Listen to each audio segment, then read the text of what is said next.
मित्रांनो या भावाने कमेंट केली आहे की ताई, जर नवरा असताना सुद्धा काही बायका माहेरी राहत असेल तर त्यांना काही संदेश द्या. तर त्यांच्यासाठी 2 शब्द बोलते.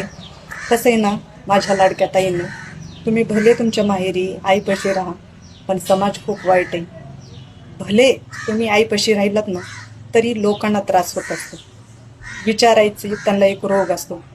आपले शेजारी असेल ना किंवा भावकी असेल तर घरी येतात मुद्दामून आणि टोचून बोलतात, कसं काय ग तू इतके दिवस राहतेस, म्हणजे भांडणं झालेत का रुसून आलीस, असे विचारपूस करत असतात. आणि तुम्हाला येतो राग आणि तुम्ही त्या रागात काहीतरी बोलून जाता.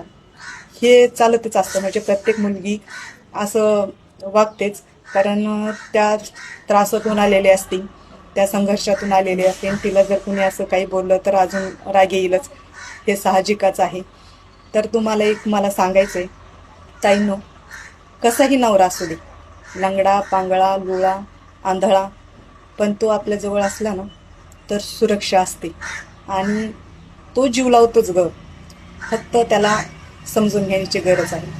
आणि तू जर समजून घेतलंस ना त्याला आणि समजून सांगितलंस ना तर त्याचं काळीज नक्की पावळेल. कारण तोच माणूसच आहे आणि त्याला कळतं आपल्या बायकोशी कसं वागायचं कसं नाही. असे सगळेच असे नसतात, काही जण असतात चांगले, काही जण वाईट असतात.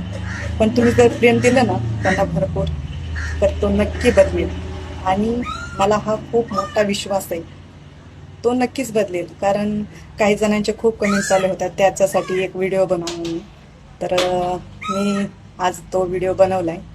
तर तुम्हाला जर काही वाटत असेल किंवा माझे जर बोल तुम्हाला पटले असेल तर खरंच मनावर घ्या आणि आपल्या घरी जा, संसार करा.